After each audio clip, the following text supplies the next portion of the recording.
I am chef and owner of Chicken's Kitchen and the Coop. I played college football, and the one way to watch my diet and to save money was to cook for myself. Instagram just got created right towards the end of my senior year. After I graduated from college, within a week I had Chicken's Kitchen. I had the logo, I had the LLC. I got the name from a cousin. They jokingly suggested Chicken's Kitchen, but I actually liked it because it got a story behind it and it got a ring to it. My time at Higgins, more than anything, provided me for the diversity of life.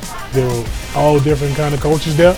I mean, it just learned me how to communicate and deal with different people. For me, community is everything.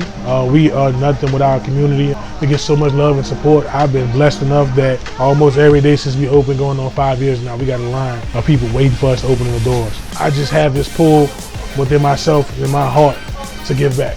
You know what I mean? I try to do that as best as I could. We've given away uniforms before. We fed kids previously before. This is our first time doing it for the entire summer.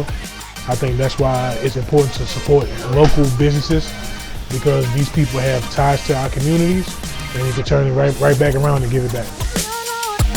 To any students out there that inspiring to be business owners, entrepreneurs, my best advice would be follow your passion. It's not going to stop you from being hard. It's not going to stop you from being difficult and challenging, but it will keep you motivated and keep you pushing through to the end.